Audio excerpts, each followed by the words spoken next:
With the winter season upon us, the power system will be even more constrained. Iqumrhu eliphethe umbane Eskom lithi ucimicimi ungafikelela kwisigaba sesibhozo kobubusika. Nakho umbuzo othi ngena uphendula. Zawuphendula umbuzo naphina kwaye ndinazo zonke into zokucacisa bakwenzeke ntoni kwenzeka ntoni. Zange kwenziwa zonke into zithetha ububuxoki into zasefoto bendizenzela. Ithi yaphefumula inkulu baphathiswa yaseMpuma Koloni uMnumzana Oscar Mabuyane kwingxelo zokuba yafumana impatho ekhethekileyo kwizifundo zayo eFortera.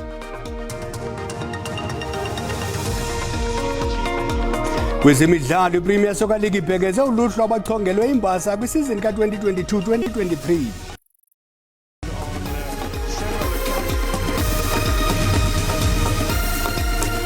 Xa besixesha ukuzana ixesha lokuxabisa njengesiqhelo ngeli xesha kula majelo ye-SABC 1 ne-GDT Iindaba uxolo malibenani. I-Eskom ithi abemi beli mabalindele ucimicimi onochatha kobubusika. Eliqumrhu liphethe umbane lithi oku kungenxa yokuba lingamilisela izigaba zocimicimi de ziyokufikelela kwesesibhozo.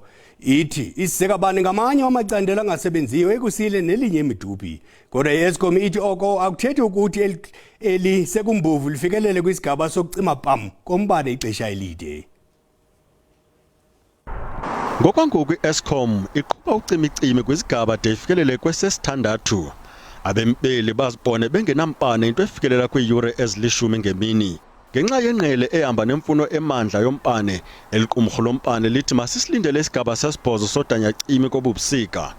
With the winter season upon us, the power system will be even more constrained. And these challenges will result in high electricity demand as heating of our homes and spaces is required. Eskom uthi ngunongekhe kuba ilizwe libe sesithokothokwini sobumnyama ixesha elide. If the interventions that we have planned for the winter does not achieve the desired outcomes, then the likelihood of stage 8 load shedding during peaks is extremely high. Nakubeni kunjalo eliqumrhu liphehla umpane libongoza bemboMzantsi Afrika basebenzise umpane ngobunono. We believe that we can all reduce our electricity consumption by just using what we need. We need to switch off what we do not use at the time. Ithu ucimicimi wompane ubalulekile ukuphepha ukuhloka kwenkqubo gabalala isibonelelo sompane ikwathi bekele bucala i-20 billion rand ye-diesel ukugcina izibane zikhanya. Uhlalo webhodi kwatyhole ubesakuba ngusomaqhuzu kwa-Eskom Andrew Raitel ngokophula imithetho engokhuselwa kolwazo lwemfihlo. Transgressions were carried out by an executive who was in a fiduciary position, in possession of proprietary information of a national key point, who himself evaded being vetted by processes that involve our National Security Services Agency. Eliqumrhu liphehla umpane lithi kungekudala liza kwenza isibhengezo ngosomaqhuzu omtsha kulandela ukulahla kuka-Andrew Raitel.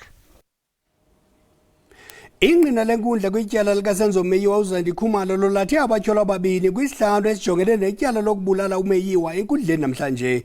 uKhumalo kangakwazi ukuzibamba inyembezi ngelixa ekhomba umtyholo wokuqala uBongani Ntanzi nowesibini uSifiso Kuhle Ntuli njengamadoda angena kwikhaya lakwaKhumalo adubula-bulala uMeyiwa. Umnumzana Sipho Ramopesele ukuchasile uku. uKhumalo uhlatywa ngemibuzo kwilinge lokufumanisa ukuba kwenzeka ntoni ngosuku kwabulawa ngalo uSenzo. Nalenkundla uZandi Khumalo lixelele inkundla kuba uSenzo Meyiwa, uTumelo Madlala noMthokozi Sithwala babeza kuhamba ngethuba amadoda amabini emponzeleka kwikhaya lakwaKhumalo baye babizwa ngumama kaZandi Khumalo ngelithi mabazokuvalelisa kakuhle. Oku kuthethwe nguZandi Khumalo noye wolatha umtyholwa wokuqala nowesibini njengamadoda abahlaselayo ngolusuku. That one there in particular. That one there in particular. Please move. Come again. Asking you to move. Please say that one. So it's that one on the left. It's accused 1, 2, up to 5.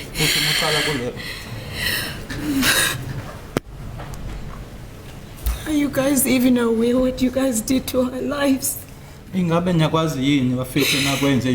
you guys even aware of what you guys did to us as a family on that day? Ms. Kumelo, Miss Kumalo? Miss Kumalo?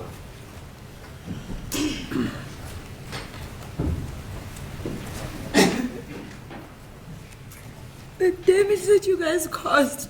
Miss Kumalo, you're not supposed to do that. Uzandi Khumalo ukwaxelele inkundla ukuba la madoda wayethetha isiZulu ukanti ingqine livele kule nkundla ngaphambili lithe la madoda ayethetha isiZulu nesisuthu kancinci.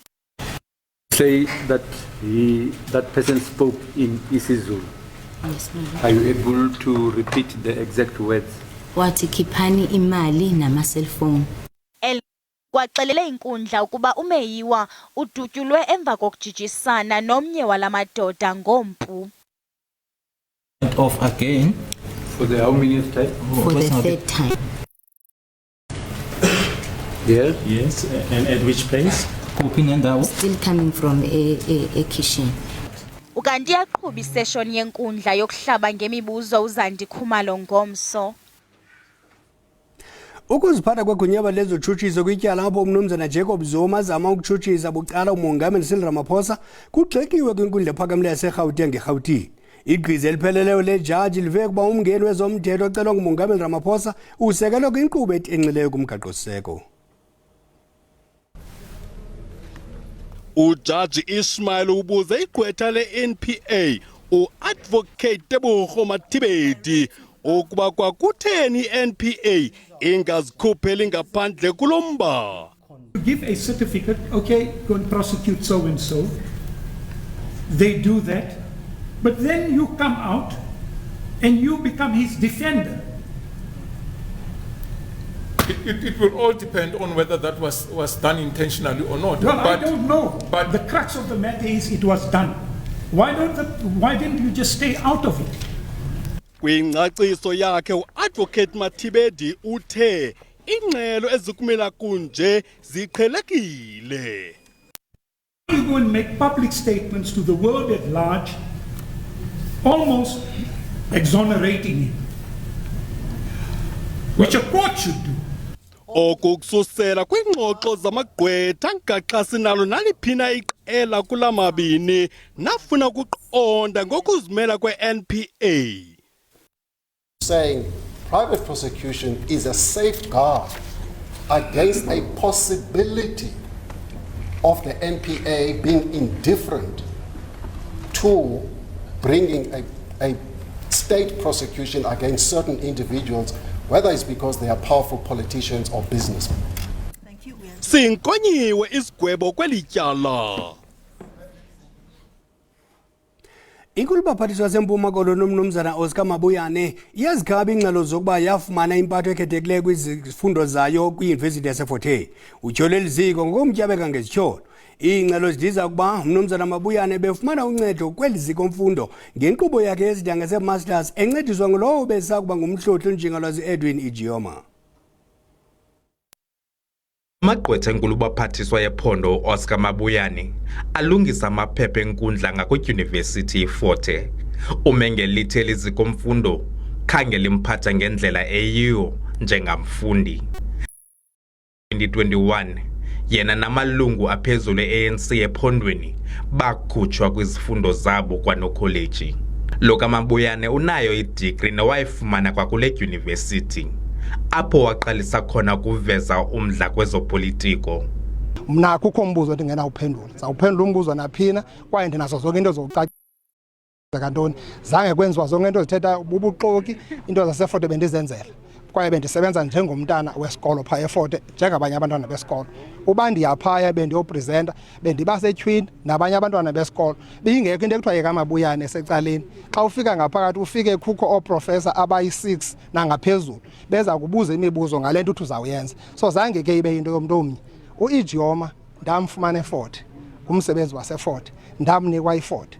Ukanti iziko liphandayo iSpecial Investigating Unit liyaphanda kweli ziko mfundo.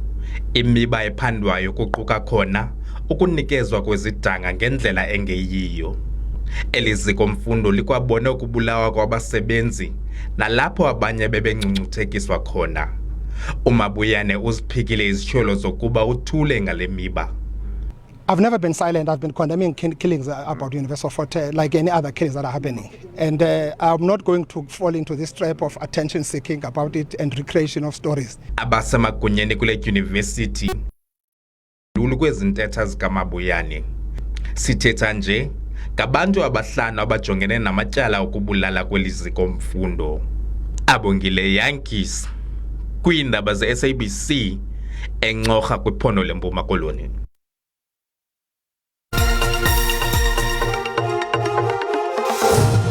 Sinamkela kwakhona kwindaba zelijelo uyakwazi ukubukela kwakhona lezi ndaba kwijelo le-YouTube uthi SABC Indaba zesiXhosa kwinqaku lokuqala sithe kuza kufuneka bemi beli basilungiselela ubusiko obuzawuba nzima ngokuphathelene nombane.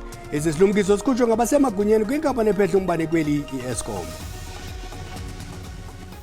Ngoku masicabule izimvo zabantu kwikhasi lethu le-WhatsApp ngesi silumkiso se-Eskom. Ingxaki enkulu le yale load shedding because into eyenzekayo ngoku abantu abaninzi baphelelwa yimisebenzi ngoba ii-companies ezininzi ziye zivala ngumva. Ongezeleke ke ngoku abantu abahleli emakhaya bengaphangeli. Sisakaza saphila into ebuhlungu kulelizwe lethu ngenxa yocimecime. Siphila nje sifugweni nje manje. Besakhala amathuba emisebenzi manje sekugesi konke kuhlangahlangene kithi. Engathi ngoku sisohlulwa ngo-stage 6 kacimecime ngosiya kwingadlangadla ka-stage 8 ezingayazi into yoba izawusithatha isibeke phi. Susela uba kwafika lo minister wombane izinto ngoku ziyazi ba wesi. Ugqibela kwam urhulumente ebeqashe uminister wombane. Iphelele phi indaba yakhe, ithini into ayenzayo? Kona hayi umcimbi ka-Eskom mbi. Eskom uthetha eziphikisa ngoba Eskom wayithe akukho ngxaki apha busika zonke izinto zakwenzeka ngendlela eyiyo. Ngoku yandothusa xa ucaba ngosingena kwi-stage 8 hayi khona kunzima eMzantsi Afrika. Kuyacaca nje mhlophe msasazi ntoba u-Eskom uhlulakele tu unika inkonzo ebantwini. Msasazi umnyama ngoku sihleli kule ndawo kuyo awutsho xa izofika kwi-stage 8 kanti uminister lona kanti uthini yena uqashiwe kaloku and futhi uyabheka nyanga nenyanga. Inkinga kakhulu indaba ka-Eskom naloku khanqamnqam kwagesi esingathi kuyoqedwa nini. Ukodwa kwabe kuthiwa besinawo umongameli osinakekelayo bezofundisa intsha ukuconnecta ama-power ama-solar energy abese ahlinzekele umphakathi nge-solar energy. Ukanti usekela mongameli Paul Mashatile uthi urhulumente usaqhuba nokugwadla amacebo kwinzame zokuqubisana nocimicimi wombane kweli. Ukwabongoza becandelo labucala nabo batyala imali ekuvelisweni kombane.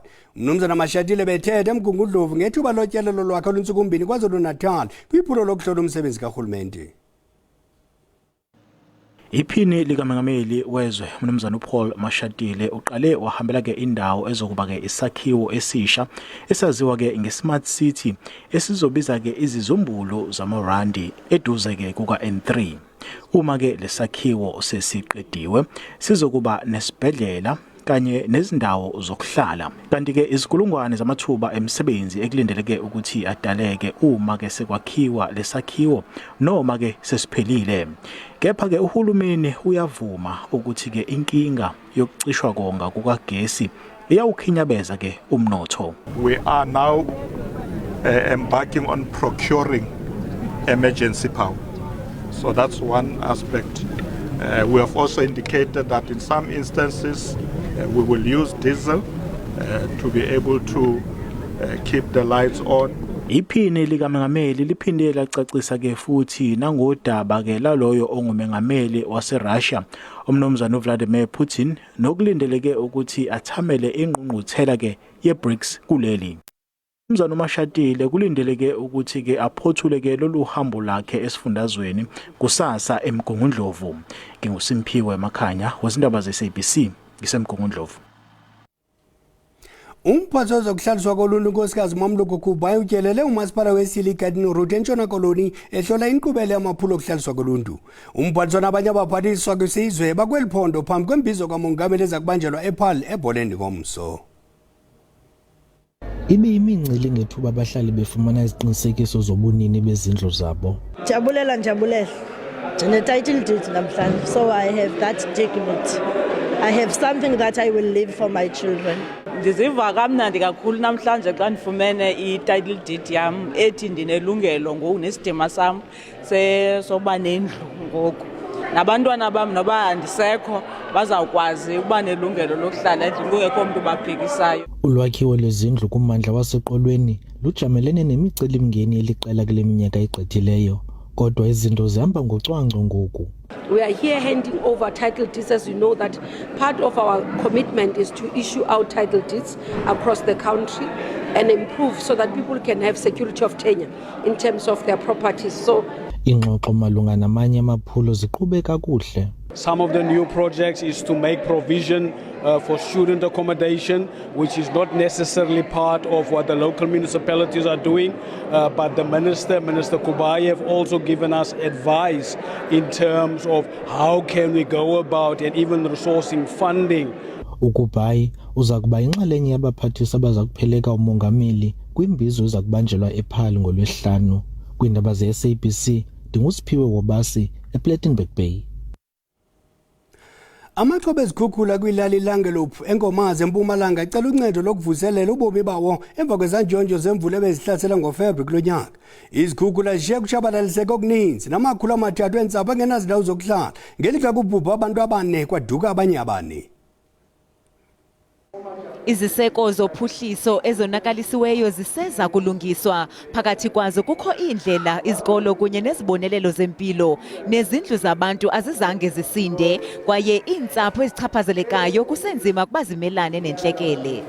Yankinya betha mntanami ngoba bodrada bami la ngihlala khona nanyalo kuwile kude lokuphilako khona. Tinkomo tilala la ekhaya noma ngathi ngiyavusa bodrati babolile bashiwa ngibabe bakadzeni kude vele lokukahle ngalabo drati. Urhulumente kunye necandelo labucala bayaqhubeka ukondla iintsapho ezichaphazelekayo.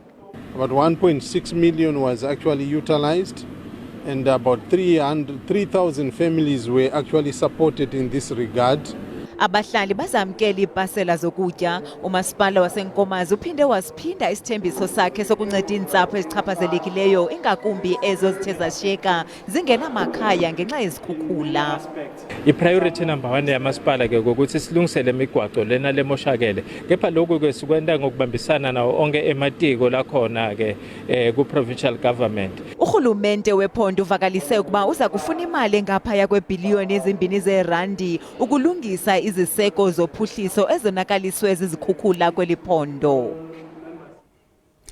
Usuku lokuqala kuphunywe ingqina sesininzi samapolisa ukukhangela inkwenkwane eminyaka 2 edukileyo eGqeberha eMpuma Koloni kubuywe nelize. Unakane Lizana ulahleke ngoLwesine weveke ephele ekhayeni lakhe eWells Estate eMotherwell. Wagqityela ukubona edlala nomntako wabo neminyaka 10 ekubuyeni kwabo esikolweni. Sele izinsuku ezisixhenxe elahlekile uNakane Lizana kugqityelwe ukubona edlala nomntako wabo oneminyaka 10. Kodwa ngethuba bebizwa ngumama wabo bangena endlini kubuye lo uneminyaka 10. Amapolisa kunye nakamasipala kuquka nabahlali benze uqoqa namhlanje bekhangela lenkwenkwana. Kuthe kwanikezela nangamaphepha anobuso bayo kuquka neenkcukacha. Ukhona nophando olwenziwayo eFCS and olwaphando lwenziwa iteam and zikhona information abazilandelayo. Abahlali nabaphumi ngobuninzi babo ukukhangela uNakane. Esi siganeko sibangele unqunguphalo kubahlali. Asisalali noba lusuku lesibhozo ngoku singasalali sikhangelana lo mntana. Ayisifisi kamandi kakhulu tu. Uthi nobujoge wakho umntana ucinga uba bunolahleka wena ungafila njani. So sicela uncedisano labantu basincedise. Noba umntana ubonakale kweyiphi indawo sicela basixelele into abantwana bambone phi. Amapolisa aphanda ityala lo muntu olahlekileyo. Abo banolwazi bayabongozwa baqhagamshelana nesikhulu esikufutshane nabo samapolisa. Kwiindaba ze-SABC ndingumcebisi Ngqina ndiseGqeberha. Uma kulo mntwana otyholwa ngokuhlaba abulale utata wakhe kwingingqi iGreen Point eKimberley uthi lo tata ebenempatho gadalala kusapho. Kudlwana ndlebe ne-SABC lo makhulu uthi umzukulwana wakhe ebedla ngokubalekela kwakhe xa utata iphansi kwempembelelo zotywala baphatha gadalala nomama wakhe. Ngaphandle kokuxhaphaka kobundlobongelo busekele kwisini kwingingqi yaseGreen Point, abahlali bathi basothukile sesi siganeko. Isiganeko esikhwanqise ingingqi yaseGreen Point, umakhulu wentwazana uthi urhanela umzukulwana wakhe ukuba angeba umbulele utatakhe ngenxa yokuvutha ngumsindo okungabe ubangelwe yimpatho gadalala yalo tata. That man married my daughter. there was never peace. And all the 4 children that they have by her, all of them, they know that life. They must just run and hide. Ummelwane uvakalise izityholo zokuxhaphazeka ngokwesondo kwalentwazana ukusukela kwiminyaka eli-15. Unabe wathi kungabe esi siganeko siqhutywe kukufikelela kwinqanaba lokwaphuka. The child came to my house one night, and it was about 11:30, 12 o'clock in the night. So she ran in here with a little brother. So she was trying to find place to sleep because the father wanted to be with her. Abasetyhini bathi impathombi yabo nabantwana ayithathelwa ngqalelo ngabasemagunyeni noxa ixhaphakile. Le ntwazana ivele kwinkundla kamantyi ngomvulo ngetyala lokubulala ebekwe phantsi kweliso likamama wakhe. Ityala lakhe limiselwe uLwesihlanu weveki ezayo. Kwezemidlalo, iPremier Soccer League ibhengeze uluhlu lwabachongelwe imbasa kwisizini ka-2022-2023.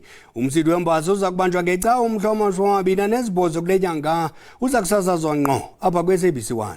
Isikhwebu sombona simnandi kokuchubelana naku uMakhumalo neMozulu. Ezangomso siza nogxa bethu ngesiZulu. Mazeneto.